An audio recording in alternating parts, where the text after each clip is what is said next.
Yes, आप सभी का home study zone YouTube channel पर स्वागत है। आज अपन कक्षा 10 की गणित की प्रश्नावली 3.1 क्वेश्चन नंबर 5 को हल करेंगे।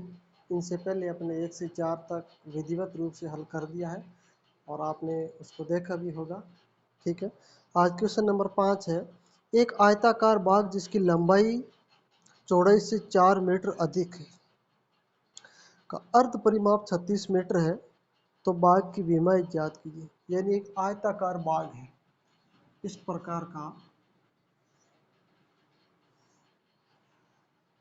यह इसकी लंबाई हो जाएगी और जो यह इसकी हो जाएगी चौड़ाई अपने पास में, और इसका पूरा परिमाप, पूरा नहीं अर्ध परिमाप, अर्ध परिमाप कितना है 36। हाँ, अर्ध परिमाप 36 मीटर दे रखा है और उसकी लंबाई और चौड़ाई अपन को नहीं दी है। तो सबसे पहले आपको के माना कि क्वेश्चन नंबर 5 है, लिखेंगे कि माना कि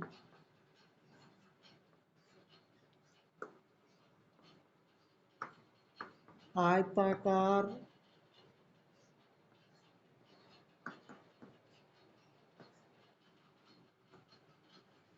बाग की लंबाई, यदि लंबाई और चौड़ाई कुछ भी नहीं दिया है तो लंबाई को अपन x मान लिया, कितने x, और आयताकार बाग की चौड़ाई होगी y। यानी न तो दिया है लंबाई और न दी है चौड़ाई, तो अपन ने क्या माना है कि आयताकार बाग है, इसकी लंबाई है जो x है और चौड़ाई है जो y है। ठीक है ना। अब प्रश्न में आगे क्या दे रखा है कि एक आयताकार बाग की लंबाई चौड़ाई से 4 मीटर अधिक है। लंबाई है जो चौड़ाई से कितनी अधिक है, लंबाई कितनी है x। यह शर्त फर्स्ट है। सर्वप्रथम शर्त क्या बोल रहा है कि लंबाई से जो चौड़ाई है कितनी 4 मीटर अधिक है, तो लिखेंगे x बराबर y प्लस 4। यानी लंबाई से चौड़ाई कितनी अधिक है 4 मीटर अधिक है। ठीक है ना, तो y प्लस 4 यह बन गया समीकरण नंबर अपना फर्स्ट। अब सेकंड शर्त क्या बोल रही है, देखिए सेकंड शर्त, सेकंड शर्त के अंदर है कि अर्ध परिमाप 36 मीटर है। अर्ध परिमाप, आयताकार बाग है, इसका अर्ध परिमाप है ये 36 मीटर है। तो परिमाप ज्ञात करने का सूत्र क्या, देखिए परिमाप किसकी बात कर रहा हूं मैं, परिमाप इस आयत का। ठीक है ना, तो परिमाप ज्ञात करने का सूत्र है 2 कोष्ठक लंबाई प्लस चौड़ाई। यह है परिमाप ज्ञात करने का। क्वेश्चन में दे रखा कि अर्ध परिमाप, तो अर्ध परिमाप ज्ञात करने का सूत्र होगा, यानी इसका आधा कर दो, अर्ध परिमाप का होगा 2 कोष्ठक लंबाई प्लस चौड़ाई बटे 2। इस 2 से 2 को काट दो, अपने पास में बचा क्या है, लंबाई प्लस चौड़ाई। तो अर्ध परिमाप, अर्ध परिमाप बराबर लंबाई प्लस लंबाई प्लस चौड़ाई बराबर कितने हैं 36 मीटर। कितने, लंबाई प्लस चौड़ाई बराबर 36 मीटर है। अपने पास में लंबाई क्या माना आपने, लंबाई x मान रखी है, तो लिखेंगे यहाँ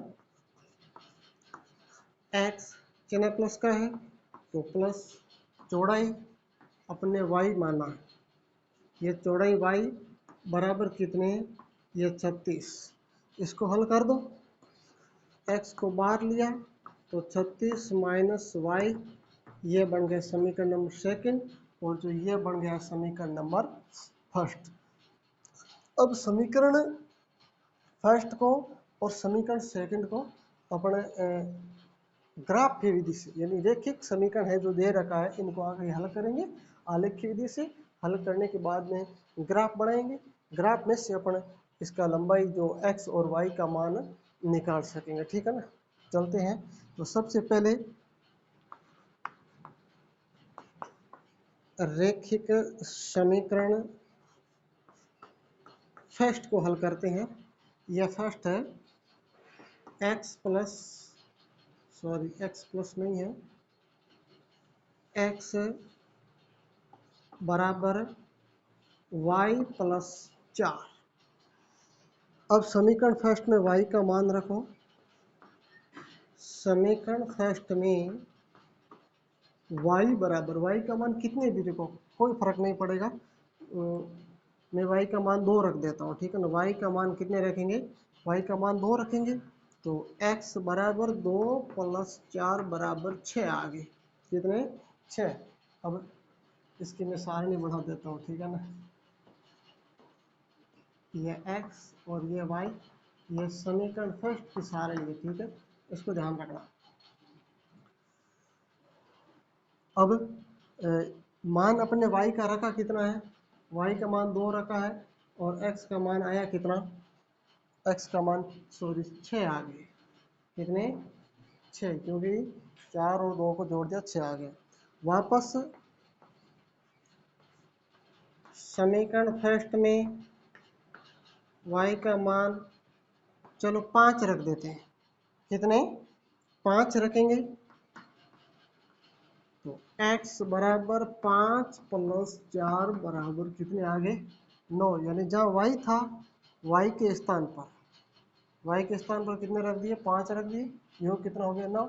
x बराबर कितना आ गया, 9। x वाले कॉलम में 9 लिखो और y का मान रखा कितना है, 5। ये मैं देखो कई बार इसको हल करवा चुका हूँ। ठीक है ना, इनसे पहले जितने भी क्वेश्चन करवाए थे उसमें हल करवा दिया है, उसको मैं फटाफटी करवा रहा हूँ। ठीक है ना, अब वापस यहाँ हल करता हूँ। समीकरण फर्स्ट में y का मान रखो, यह समीकरण फर्स्ट है। ठीक है ना, उसको ध्यान रखना। यहाँ से और यहाँ से लेकर समीकरण वही है। ठीक है, तो y का मान में यहाँ पर 6 रख देता हूँ। तो x बराबर जहाँ y 6 और समीकरण में कितने हैं, ये 4 दे रखे हैं, 4 बराबर हो गए कितने, 10। x बराबर 10 हो गए, x का मान 10। और जो y का मान अपने रखा कितने है, y के मान को 6 रखा। बस 3 मान हो गए। अब अपन करते हैं यहाँ पर समीकरण सेकंड हल। समीकरण सेकंड, यह समीकरण सेकंड है, ये दिख रहा है ना, x बराबर 36 माइनस वाई। तो x बराबर 36 माइनस वाई, ये y है, y की जगह मान रखना है। तो देखिए समीकरण सेकंड में y बराबर, y के मान रख दो। संख्या बड़ी है तो बड़ी रख दो, मैं 10 रख देता हूँ। कितने, 10। इसकी भी यहाँ एक सारणी बना देता हूँ।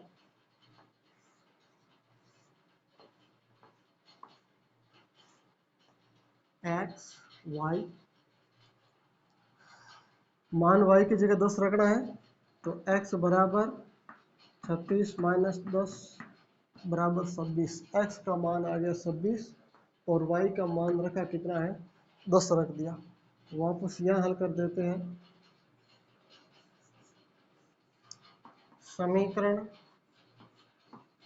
सेकंड में y का मान, अब यहाँ y का मान रखो, 10 रखा था। अब यहाँ में 16 रख देते हैं। x बराबर 36 माइनस 16 बराबर आ गए 20। x के मान आ गया 20 और y का मान कितना रखा था, 16। और रखो समीकरण सेकंड में y का मान 16 रख दिया, 10 रख दिया। और रखो, चलो 20 रख दो। तो x बराबर 36 माइनस 20 बराबर 16। x का मान आ गया 16 और y का मान रखा कितना था, 20। ये हो गया अपना, इस समीकरण को हल कर दिया है। अब आगे ग्राफ है, जो आप अपने ग्राफ के अंदर उसको बढ़ाइए ग्राफ को। ठीक है ना, और यदि ग्राफ समझ में आपको नहीं आई है तो कमेंट के अंदर कमेंट करना, ताकि मैं बोर्ड पे ही ग्राफ हल करवाने का प्रयास करूँगा। ठीक है, चलते हैं अपन अगला क्वेश्चन, क्वेश्चन नंबर 6। ठीक है, हाँ, तो क्वेश्चन नंबर 6 है कि एक रैखिक समीकरण 2x + 3y - 8 बराबर 0। क्वेश्चन नंबर 6 समीकरण है अपना 2x + 3y, 2x + 3y - 8, 2x + 3y - 8 बराबर 0। तो दो चरों में एक ऐसी और रैखिक समीकरण लिखिए, यानी यह समीकरण एक है, इनके जैसा जैसा और रैखिक समीकरण लिखना है। उसकी शर्त क्या है, देखिए कि नंबर 1 पे है रेखा प्रतिच्छेद करनी चाहिए, नंबर 2 में शर्त है समांतर रेखा होनी चाहिए, और नंबर 3 में है जो संपाती होनी चाहिए। देखिए यहाँ पे लिखता हूँ, नंबर 1 प्रतिच्छेद, नंबर 2 पे दिया है संपाती नहीं समांतर, नंबर 2 में है समांतर, और नंबर 3 में दे रखा है संपाती। क्या है, अब देखिए ये तीनों शर्तें कब पूरी करेगा, समीकरण किस प्रकार का होगा। देखिए A1/A2 equal to double bond B1/B2 equal to double bond C1/C2। ये मैं पहले बता चुका हूँ आपको, ठीक है ना। ये शर्त यदि पूरी करता है कोई समीकरण, कोई दो समीकरण, तो रेखा प्रतिच्छेद होगी, और प्रतिच्छेद रेखा होती है तो इस प्रकार की आकृति ग्राफ के अंदर बनती है, यानी एक ही बिंदु पर रेखा क्रॉस कर रही है। ठीक है ना। अब नंबर 2 पे क्या है, समांतर। अब रेखा समांतर और संपाती, समांतर के अंदर A1/A2 समांतर की बात बोल रहा हूँ, B1/B2 equal to double bond C1/C2। अब इस प्रकार का यदि कोई दो संख्या बराबर है, तीसरी संख्या भिन्न है, तो होती है समांतर। और संपत्ति का उदाहरण बताऊं, A1/A2 B1/B2 और C1/C2, संपत्ति के अंदर तीनों ही बराबर है, यानी इस समांतर का इस प्रकार की रेखा जाएगी, या यूं भी जा सकती है, और संपत्ति यानी एक दूसरे के ऊपर रेखा जाएगी। ये तीन उदाहरण है। इस तीनों जो प्रतिशत समांतर और संपत्ति के माध्यम से भी अपना पूरे क्वेश्चन को हल करेंगे। यही पूछा है इसके अंदर,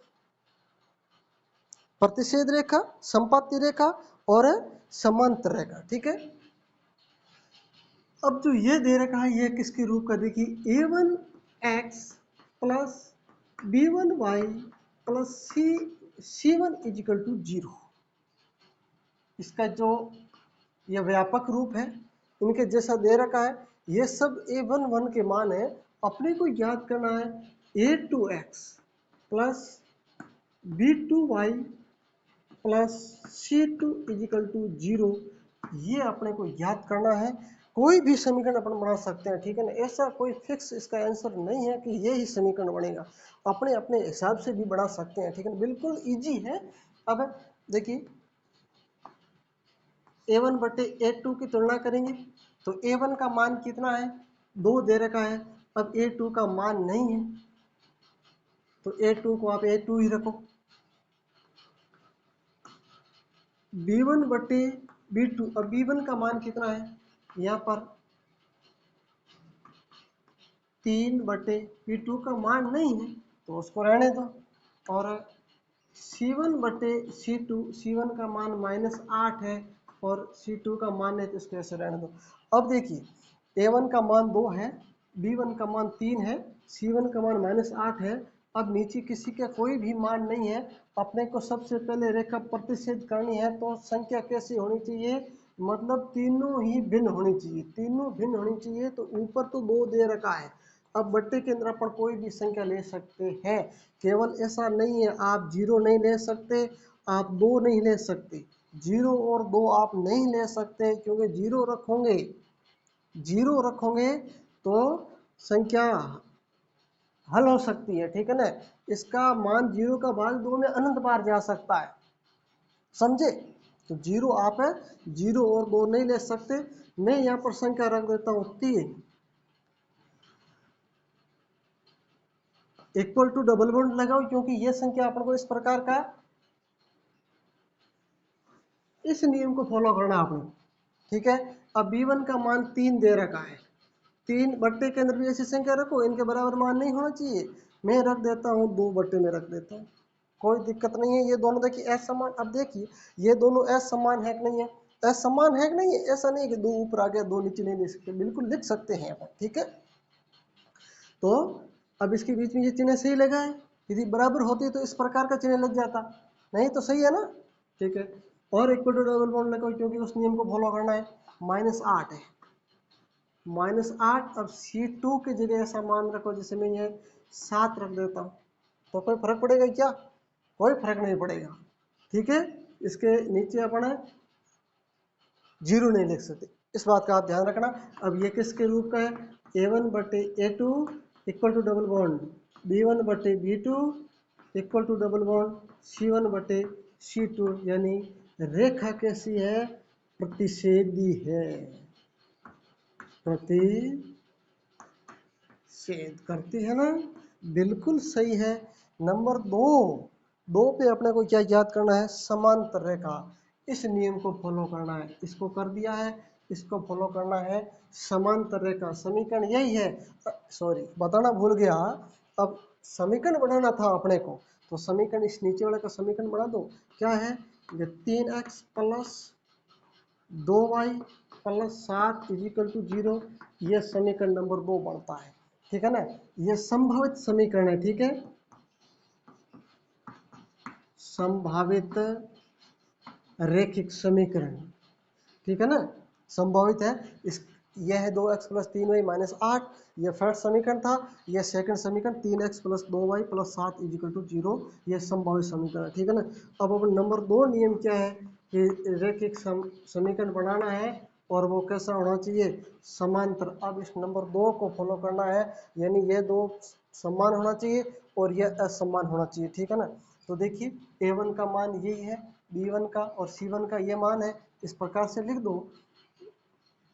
तो A1/A2 यहाँ पर 2 है और इसके नीचे कोई संख्या नहीं है, तो A2 रख देता हूँ, कोई नहीं है तो ठीक है। B1/B2, तो B1 का ये 3 है और B2 का मान नहीं है, तो B2 रखो। और C1/C2, अब C1 का मान -8 है, इसके नीचे नहीं है तो C2 रखो। अब यहाँ इसके नीचे ऐसी संख्या रखो ताकि नियम ये फॉलो होना चाहिए, ये दोनों बराबर होना चाहिए और ये भिन्न होना चाहिए। तो अपने को इस मान को, इस दोनों मान को समान करना है, एक जैसा करना है। तो मैं यहाँ लिख देता हूँ, जैसे 2/3 रख सकता हूँ, ठीक है, बराबर। ऊपर यहाँ पर कितने हैं? 3 है,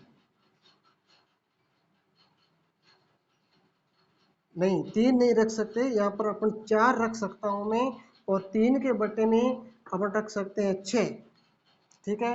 अब equal to double bond minus के 8 बटे कोई भी रखो, 9 रख देता हूँ। अब इसको हल करते हैं। 2 और 4 का मान कितना आता है? 1/2 आता है, 1/2। और इसका भी कितना आता है? बराबर 1/2 इक्वल टू डबल बॉन्ड -8/9। ये क्या है? समांतर है। क्या है? समांतर है। अब देखिए रैखिक समीकरण फर्स्ट तो ये था, ठीक है, ये, और सेकंड है तो second 2x plus 2y plus 9, तो 2x plus 2y plus 9 is equal to 0। यह होगा आपका रैखिक समीकरण सेकंड, जो होगा संभावित होगा, ठीक है।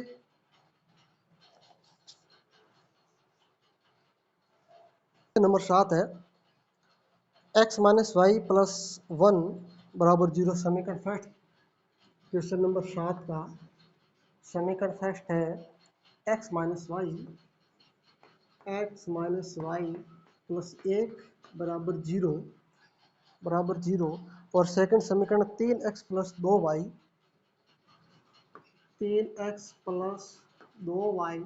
माइनस 12 बराबर 0, 3x प्लस 2y माइनस 12 बराबर 0 का ग्राफ खींचिए। x अक्ष और इन रेखाओं के बने त्रिभुज के शीर्षकों के निर्देशांक ज्ञात कीजिए और त्रिभुजाकार पटल को छायांकित कीजिए। ठीक है ना, ये समीकरण जो फर्स्ट और सेकंड है, इसको समीकरण फर्स्ट को भी हल करो आप।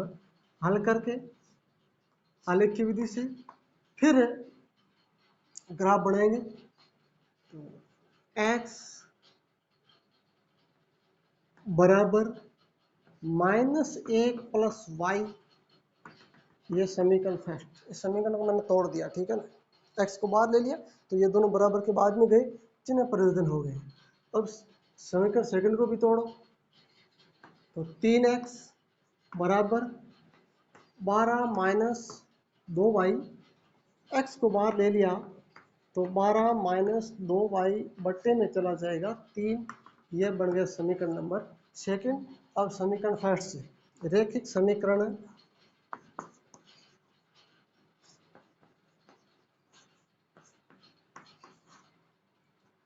इसको हल करना है। x बराबर -1 प्लस y को, ठीक है, इसकी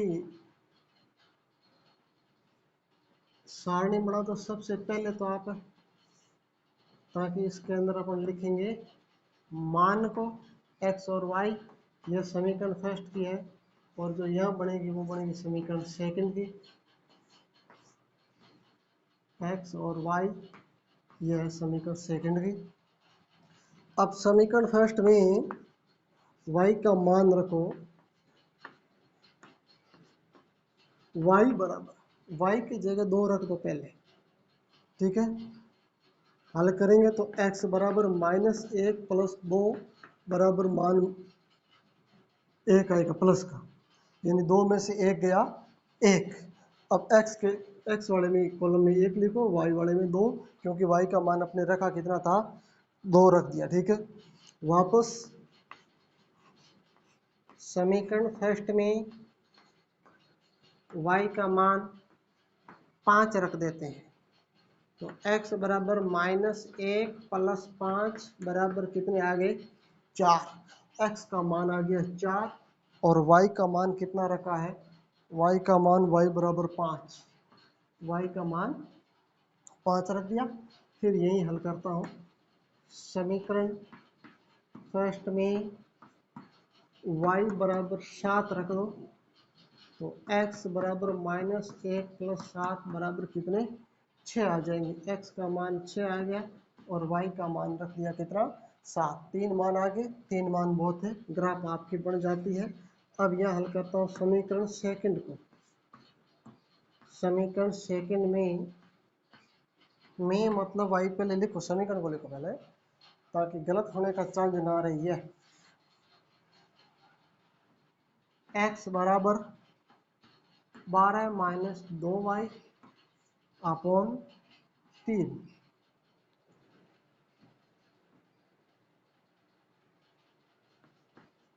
और लिख देते हैं, कोई बात नहीं। समीकरण सेकंड में y बराबर मान रखो, 0 रखता हूँ। सबसे पहले शुरुआत इस शून्य से करता हूँ, 0 रखा तो x बराबर 12 माइनस 2 गुणा 0 बट्टे में कितनी है, 3 है।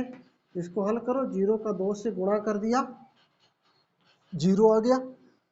बस 12 बच गए, 12 के अंदर 3 का भाग 12 में कितनी बार जाएगा, 4 बार। तो x का मान समीकरण सेकंड में 4 आ गया, और y का मान रखा कितना था, 0। फिर नए मान और रखो। समीकरण सेकंड में y बराबर, सोच समझ के मान रखना है, ताकि बट्टे में भी संख्या दे रखी है, ठीक है ना, इस बात का बिल्कुल ध्यान रखना आप है। मैं इसका मान रखता हूं 3 रखता हूं तो 6 हो जाएंगे, बिल्कुल 3 ही रख दो, 3 से हल हो रहा है। तो x बराबर 12 माइनस 2 गुणा 3 बट्टे में 3 दे रखे हैं, 3 का 2 से गुणा कर लो 6, 12 में से 6 के पीछे बच गए 6 में 3 का भाग लगाया 2 आ गया। अब x का मान आ गया 2 और y का मान कितना रखा था 3, y का मान 3। वापस यही हल करते हैं। समीकरण फर्स्ट आ रहा है, समीकरण सेकंड में y का मान y बराबर, और देखो इसमें y की जगह कितने रखूं, मैंने y का मान 0 रख दिया, 3 रख दिया,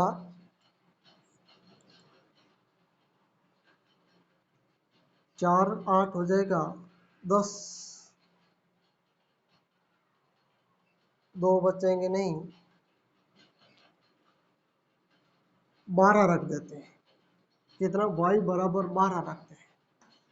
तो x बराबर 12 माइनस 2 गुणा 12 बट्टे में 3।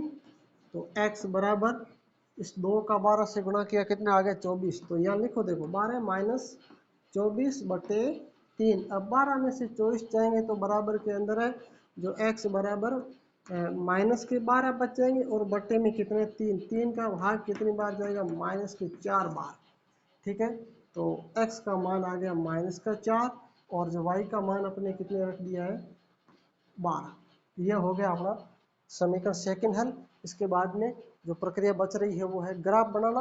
अब ग्राफ आप बनाना आपकी ग्राफ बुक के अंदर, और यदि नहीं हो तो पहले भी बता चुका हूँ, फिर भी बता रहा हूँ, आप संपर्क करिए। आपकी समस्या का निश्चित तौर पर हल करने का प्रयास करूँगा। और यदि सेशन आपको अच्छा लगे तो अपने मित्रों के साथ में शेयर करने में भी कंजूसी मत करना, क्योंकि उसका कोई पैसे नहीं लगते हैं। शेयर करना बिल्कुल निःशुल्क है, ठीक है ना, उससे घबराने की कोई दिक्कत नहीं है। चलिए